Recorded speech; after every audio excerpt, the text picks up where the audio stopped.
अमेरिकी राष्ट्रपति Joe Biden ने सोशल मीडिया प्लेटफॉर्म पर पोस्ट किया है क्वाड समिट को लेकर। वो भी खासी एक्साइटेड है। उन्होंने पोस्ट किया क्या है वो देखिए। पीएम एल्बनीज यानी एंथनी एल्बनीज, मोदी और किशिदा का स्वागत करूंगा, यह पोस्ट किया है जो बाइडेन ने। अपने घर डेलावेयर में तीनों प्रधानमंत्रियों का स्वागत करूंगा। स्वतंत्र खुले हिंद प्रशांत के लिए यह नेता बहुत जरूरी है। वो मेरे और हमारे राष्ट्र के मित्र हैं, अमेरिका के फ्रेंड्स हैं। शिखर सम्मेलन में जो हासिल होगा मैं उसके लिए तत्पर हूं। राष्ट्रपति जो बाइडेन ने पोस्ट किया। उन्होंने देखिए क्या लिखा है। आज मैं प्रधानमंत्री एल्बनीज, मोदी और किशिदा का अपने घर डेलावेयर में स्वागत करूंगा। यह नेता न केवल एक स्वतंत्र और खुले हिंद प्रशांत को सुनिश्चित करने के लिए आवश्यक है, वो मेरे और हमारे राष्ट्र के मित्र हैं। मैं आगे शिखर सम्मेलन में हम जो कुछ भी हासिल करेंगे उसके लिए तत्पर हूं। तो अभी हमने आपको दिखाई तस्वीरें प्रधानमंत्री नरेंद्र मोदी के ग्रैंड वेलकम की। अब हम आपको पोस्ट दिखा रहे हैं जो बाइडेन, और लगातार हर एक रंग, हर एक तस्वीर भारत एक्सप्रेस आपको पहुंचा रहा है। आपसे कुछ देर बाद जो द्विपक्षीय बातचीत होगी उस बारे में भी आपको इंपॉर्टेंट डिटेल साझा करेंगे। मेरे वरिष्ठ सहयोगी कृष्ण मोहन शर्मा इस वक्त अमेरिका से ही रिपोर्टिंग कर रहे हैं, वो यूएस पहुंचे हुए हैं। कृष्ण मोहन शर्मा जी, लगातार तस्वीरें हम देख रहे हैं और अब से कुछ देर बाद जब जो बाइडेन और प्रधानमंत्री की मुलाकात होगी, ये तस्वीरें अपने आप में बहुत बड़ी, ये तस्वीर कैनवस पर बहुत बड़ी। क्वाड की बैठक से पहले जो बाइडेन और नरेंद्र मोदी की बैठक इसलिए भी इम्पोर्टेंट मानी जा रही है क्योंकि क्वाड में क्या एजेंडा होगा और क्या डिस्कस होगा ये दोनों महाशक्ति मिलकर तय करेंगे। जो सूत्र बता रहे हैं, अभी मैं वहाँ पे जहाँ से अभी आपसे बात कर रहा हूँ, प्राइम मिनिस्टर यहीं पे ठहरेंगे और यहीं पे ठहरे हुए भी हैं। तो यहाँ से जो जानकारी मिल रही है ये है कि लोग छोटे छोटे टेक्नोलॉजी का इस्तेमाल जो ह्यूमन डिस्ट्रक्शन के लिए किया जा रहा है उसको लेकर लोग काफ़ी परेशान हैं। जिस तरीके से अभी पेजर हमला हुआ उसको लेकर बेहद परेशान हैं। तो माइक्रो टेक्नोलॉजी का इस्तेमाल संसार में, विश्व में शांति के लिए इस्तेमाल में आए ये तो बेहतर है, लेकिन डिस्ट्रक्शन के लिए होगा तो ये पूरे विश्व के लिए खतरा है। ये एक चर्चा का अहम मुद्दा है। अगर हम क्वाड की बात करें तो क्वाड्रिलेटरल सिक्योरिटी डायलॉग इसको हम बोलते हैं, जिसमें हिंद प्रशांत में ease of doing business, ease of movement की बात करने की बात है, क्योंकि इस पर चीन की दादागिरी चलती थी, उसको किस तरीके से काबू की जाए उसके लिए ये बात करने की बैठक है। लेकिन बैठक में जाहिर सी बात है कि जब 4 महानायक एक साथ बैठेंगे तो सिर्फ सिक्योरिटी तक की बात नहीं रहेगी, ग्लोबल पीस डेवलपमेंट की बात हो रही है, सस्टेनेबल डेवलपमेंट की बात हो रही है, वीमेन पार्टिसिपेशन की बात हो रही है, कैंसर और कैंसर का प्रसार कैसे रोका जाए उस पर भी चर्चा होगी। और जाहिर सी बात है कि इन चारों चीज़ों पर जब एक सहमति बनेगी तो जो यूएन में फ्यूचर समिट होना है उसमें मजबूती से सब अपनी बात करेंगे और बात करके आगे इसको समापन किया जाएगा। एक तरफ हम बात करते हैं कृष्ण मोहन जी G7 की, दूसरी तरफ हम बात करते हैं G20 की, और उनके बहुत बाद आया क्वाड, जिसमें 4 देश, 4 इंपॉर्टेंट देश, जिसमें इंडिया है, यूएस है, ऑस्ट्रेलिया है, जापान है। ये 4 इंपॉर्टेंट देश, और कुछ ही वक्त में काफी धमक वैश्विक पटल पर इस समूह ने मचा कर रखी है।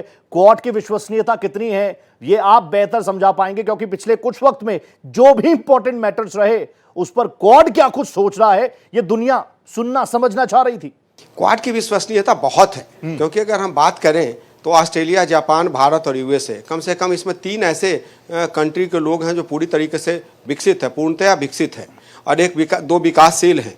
तो ऐसे लोग जब बात करेंगे तो जाहिर सी बात है कि अपने अनुभव, अपनी परेशानियों को साझा करेंगे। और ख़ास करके जिस तरीके से विस्तारवादी मानसिकता के साथ चीन ने सिक्योरिटी के क्षेत्र में, हिंद प्रशांत रेंज में अपने आप को कब्जा करने की कोशिश की है, उससे पूरा विश्व परेशान है। हम सिर्फ 4 क्वाड के देश की बात नहीं करें, सभी लोग परेशान हैं। तो उस पर चर्चा होगी। जो पेजर हमला हुआ वो कि सिर्फ एक कंट्री से उसको मत जोड़ के देखिए, वो पूरे विश्व में कहीं पर भी हो सकता है। वो एक बहुत बड़ी समस्या है। साथ साथ कि ऐसे मामलों में चीन चुप्पी साध जाता है, ये सबसे बड़ी विश्व की समस्या है। हाँ, ये इंपॉर्टेंट चीज है। कृष्ण मोहन शर्मा, मैं वापस आऊंगा आपके पास, क्योंकि ग्राउंड रिपोर्ट आप कर रहे हैं, पल पल का अपडेट आप दे रहे हैं, कुछ रिएक्शंस इस बीच आ रहे हैं, सुनिए जरा। हमारा नेता कैसा हो? Yeah, I'm so excited, and Modi ji came near to me and I had so many words, but actually I was speechless. So I just said, can I hold your hand? And I just took his hand and did pranam, and he blessed me. I think like this is the golden moment of my life, getting blessings of Modi ji, and I'm speechless again. So dhanyawad so much. Jai Shri Ram. आप सब भी थे वहाँ पर, क्या कहना चाहेंगे?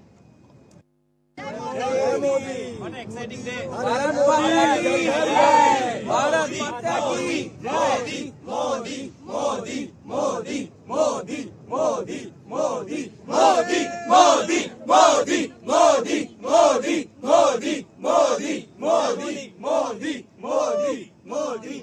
क्या कुछ प्रोग्राम है प्रधानमंत्री नरेंद्र मोदी का, एक बार जल्दी से फिर से आपको बता देता हूं। देखिए, रात 10:30 पर बाइडेन के साथ प्रधानमंत्री नरेंद्र मोदी की मुलाकात है, द्विपक्षीय वार्ता होगी दोनों के बीच में। और रात भारतीय समय अनुसार 1:20 पर क्वाड समिट में प्रधानमंत्री हिस्सा लेंगे। सुबह 6:40 पर, ये ग्राफिकली आप समझिए, हमारी टीम ने बहुत मेहनत की है ग्राफिक्स में। अमेरिका में प्रधानमंत्री नरेंद्र मोदी का क्या कुछ कार्यक्रम है, देखिए। सुबह 7:55 पर न्यूयॉर्क प्रधानमंत्री का प्लेन पहुंचेगा और रात 10:30 पर, यानी अब से कुछ ही देर बाद, बाइडेन के साथ प्रधानमंत्री नरेंद्र मोदी की मुलाकात होगी। रात 1:20 पर क्वाड समिट में प्रधानमंत्री शिरकत करेंगे और सुबह 6:40 पर फिलाडेल्फिया से रवाना हो जाएंगे न्यूयॉर्क के लिए। न्यूयॉर्क प्रधानमंत्री का जो प्लेन है वो 7:55 पर पहुंच जाएगा और रात ये पूरा प्रोग्राम है प्रधानमंत्री नरेंद्र मोदी का। न्यूयॉर्क में जहां पर रुके हुए हैं प्रधानमंत्री नरेंद्र मोदी, वहां पर भारत एक्सप्रेस की टीम भी है। अभी हम आपको मेरे वरिष्ठ सहयोगी से लगातार अपडेट्स तो दिलवाई रहे, लेकिन एक बार फिर से प्रधानमंत्री जैसे ही पहुंचे अमेरिका, पूरे अमेरिका में, पूरे न्यूयॉर्क में, न्यूयॉर्क स्क्वायर में, स्क्वायर टाइम्स स्क्वायर आपने सुना होगा, वहां से कहते हैं जो प्रोडक्ट लॉन्च कर दिया जाए। ये रिपोर्ट भी भारत एक्सप्रेस ने दिखाई। आम लोग वहां पर घूम रहे हैं, वहां पर अमेरिकन घूम रहे हैं, हर तरफ प्रधानमंत्री नरेंद्र मोदी की धमक नजर आ रही है। क्वाड में 4 बड़े देश हैं, यूएस जो कि इस बार इसको होस्ट कर रहा है। अगली बार इस पूरे क्वाड को हम लोग होस्ट करेंगे। G20 समिट होस्ट करने के बाद भारत से दुनिया की काफी एक्सपेक्टेशन भी है और पूरे देश में जिस तरीके से G20 को एक बड़े इवेंट के तौर पर देखा गया, सेलिब्रेट किया गया। अमेरिका के फिलाडेल्फिया पहुंच चुके हैं प्रधानमंत्री नरेंद्र मोदी। एयरपोर्ट पर प्रधानमंत्री का भव्य स्वागत हुआ। भारतीय प्रवासियों के साथ उन्होंने बातचीत की। रात 10:30 बजे बाइडेन के साथ द्विपक्षीय वार्ता करेंगे और क्वाड शिखर सम्मेलन में भी प्रधानमंत्री शिरकत करने वाले हैं। तो लगातार तस्वीरें तो हम आपको दिखा ही रहे हैं प्रधानमंत्री की इस विजिट को लेकर। हर कोई बहुत एक्साइटेड है, चाहे इंडियन डायस्पोरा हो या फिर अमेरिकन आर्म सिटीजन्स हो। प्रधानमंत्री की क्या कुछ फॉलोइंग है आप जानते ही हैं। सोशल मीडिया पर सबसे अव्वल दर्जे के रहने वाले प्रधानमंत्री कौन है, इन्फ्लुएंसर कौन है, पॉलिटिकल पावर कौन है, हर कोई जानता है। इसका जवाब है नरेंद्र मोदी। मेरे साथ मेरे वरिष्ठ सहयोगी कृष्ण मोहन शर्मा लगातार मेरे साथ न्यूयॉर्क से लाइव जुड़े हुए हैं। कृष्ण मोहन शर्मा जी, आप क्योंकि खुद घूमते भी रहे हैं, आपकी रिपोर्ट्स भी हमने देखी, आप टाइम्स स्क्वायर भी पहुंचे और वहां से लोग कह रहे थे कि यहां से जो प्रोडक्ट लॉन्च हो जाए वो प्रोडक्ट पूरी दुनिया पर राज करता है। लेकिन जब प्रधानमंत्री कहीं पहुंच जाए तो प्रधानमंत्री से बड़ी यूएसपी उस जगह के लिए और कुछ नहीं होती। आपने तो इन चीजों को खुद देखा, वहां पर आपने इंडियन डायस्पोरा से भी बात की, मैं आपकी रिपोर्ट्स देख रहा था, आप आम अमेरिकन से भी बात कर रहे थे, वो भी बहुत एक्साइटेड है प्रधानमंत्री की इस विजिट को लेकर। नरेंद्र मोदी विश्व का एक ऐसा ब्रांड है कि जो जहां चला जाए वहीं पर लॉन्च हो जाता है जी।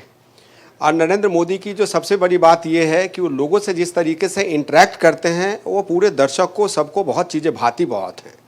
तो अभी मैं बात कर रहा था, जो एम्बेसी के बड़े सारे ऑफिसर्स बैठे हुए हैं, तो मैंने पूछा कि क्वाड की बैठक है और इंडियन डायस्पोरा को वो एड्रेस करेंगे और उसके बाद फ्यूचर समिट को संबोधित करेंगे। तो उन्होंने कहा कि हमारे लिए इंडियन डायस्पोरा को संबोधित करना सबसे बड़ा कार्यक्रम है, क्योंकि वहाँ पे 25 से 30 हज़ार लोग आएंगे और नरेंद्र मोदी को देखने के लिए जनता पागल है।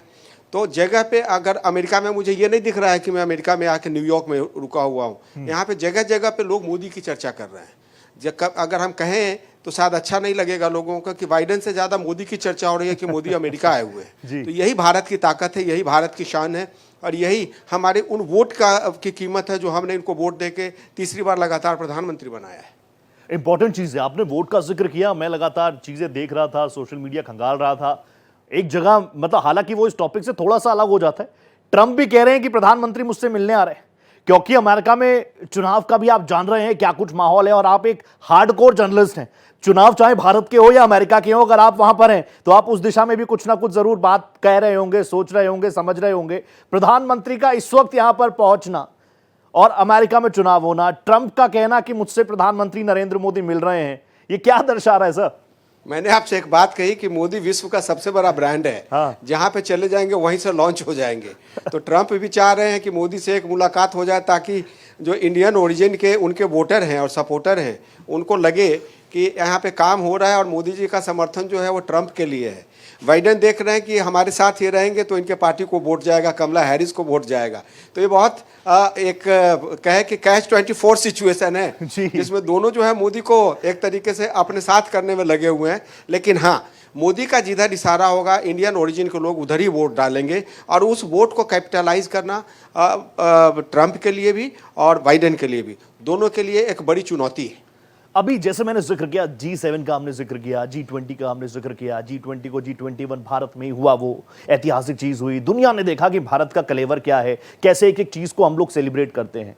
दूसरी तरफ प्रधानमंत्री नरेंद्र मोदी का जब जिक्र होता है, आप सोशल मीडिया खंगाल लीजिए सर, आप तो खंगाल ही रहे हैं, मैं जानता हूं। उसमें एक टाइम पे पुरानी बातें कि एक वक्त पर जहां वीजा नहीं मिलता था, आज पूर्व राष्ट्रपति कह रहे हैं कि हमसे मोदी मिलने आ रहा है।